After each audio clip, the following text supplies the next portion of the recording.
The 18th of April, the Ukrainian Media Center is on air. Your anchor is Svetlana Cheparenko. We are talking this morning about the safety measures during the Easter. It's an important issue. We know that the sacrilegious acts of the enemy don't know any limits. We remember the death toll of 35 people as the result of the Russian missile strike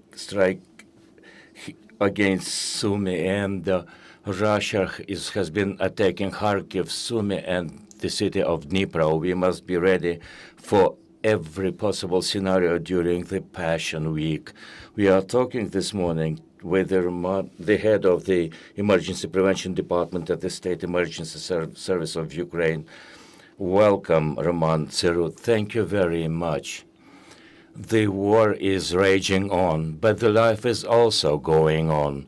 We all are aware that we are facing a great Christian celebration of Easter. We must be very aware of the safety measures. There is some information I would like to share with you. Will you tell us how the State Emergency Service is going to oversee the safety measures and how many first responders will be participating in it?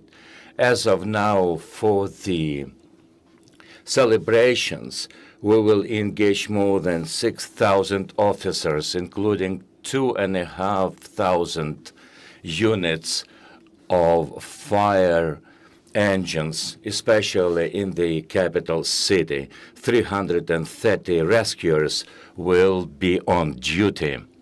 That is to say, if we have complicated issues, the staff will be doubled, including the vehicles and all the technical units. And I assure you, we are ready to respond to any emergency.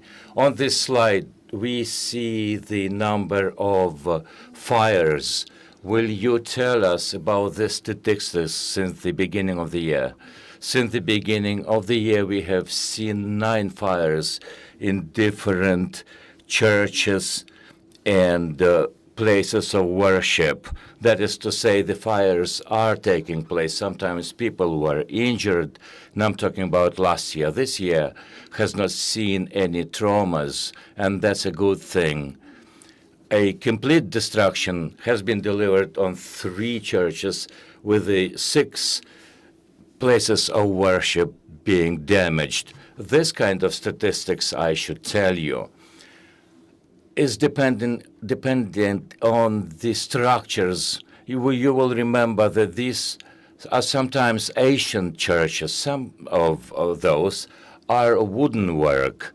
We have seen such instances in the western part of this country, 8 western oblasts, and 1 emergency has been recorded in the capital city. To avoid such emergency situations, our officers have held more than 11,000 briefings with the congregation members and with the priesthood. We have been raising the public awareness. There have been some instances when we are not only holding prevention measures, but sometimes we have to sanction those who are, shall I say, the heads of the religious congregations who are ignoring the instructions, and our officers have sanctioned a number of such cases. I wish such statistics hadn't been there. For the citizens themselves, what about the congregation members? Once people have gathered in the church and the air raid has been announced, what's the procedure here? My recommendation, and I'm talking about the Emergency Service of Ukraine, you have to look at the location of the place of worship in terms of the nearest place of safety.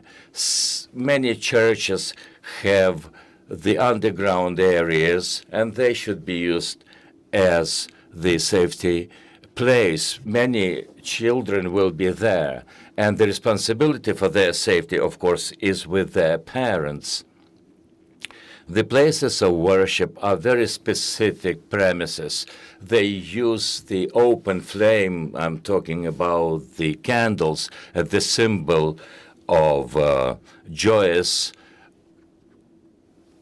celebration. That is to say, the clergy have been briefed on how to use the open flames and candles, and we've been talking to them about the safety measures. We have been briefing them on how to manage the whole situation, not to allow for the overcrowding leading to some kinds of commotion on the premises, so that the lines of people and queues should be well organized for those candles to be sanctified. And to be honest with you, we have been doing a lot of events on the Passion Week, and we've been talking and taking care of the prevention cases, and I believe that everything will be safe. And as I have suggested, the State Emergency Service is standing ready to respond to any emergency. Some people, and very many of them, will go picnicking, will go to different woods and visiting lakes and water areas. What are the safety measures in the open air? The territory of Ukraine, as you will know, has been suffering from the explosive devices. Some territories that have been deoccupied, they are littered with explosive devices. When we talk about woods and parks, my recommendation is to refrain from opening open fire, because we've seen a lot of fires. 68% of the natural environment of Ukraine is accident prone. Once you have set up an open fire, we'll have to respond, and that means that we will take away our officers from their duty in the cities and settlements. That's the first point. Secondly, we will fine our citizens. So far, we have imposed 1,000 fines when people are using open fire, because it is detrimental to the environment and ecology. We will know that not only people will suffer from that, but in general, the ecological system of this country will be suffering, bringing a lot of damages for the country in general and for every single life. You know, it's difficult to renovate the nature. It takes years and years. My recommendation is not to use open fire in the open area. Once you are enjoying yourselves in the open air, you should inspect the locality to ensure that there are no explosive devices or devices that look like explosives. Once you have spotted them, you must what you have to do first is to restrict the access to that area and inform the State Emergency Service. You must be very aware of the fact that our officers will show up and will do everything that must be done.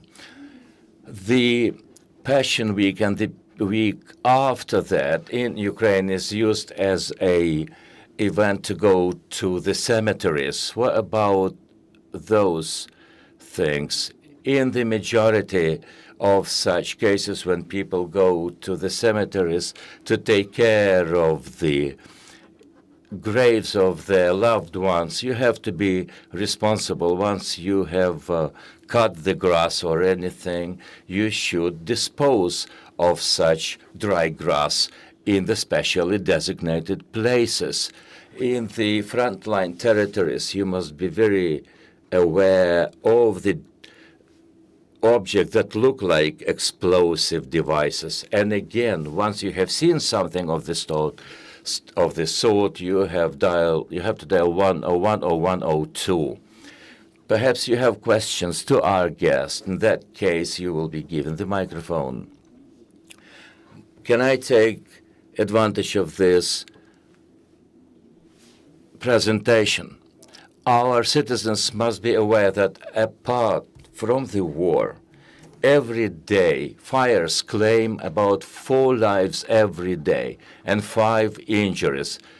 Every day we see 240 fires. Think about that. More than 2,000 people are dead at the consequence of the fires. Again, think about that. 6,000 people dying every year. This is a colossal loss that we are suffering. That is to say, we must be very much responsible, and I challenge you to be responsible in your areas, especially on such a joyful and happy day as the Easter day.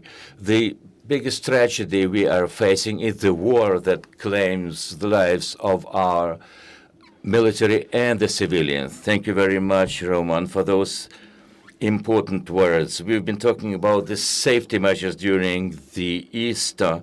I hope that you will less work on those days. Everyone is congratulated on that happy day. We will resume our work next week. Keep track, and thank you for staying with us. Thank you.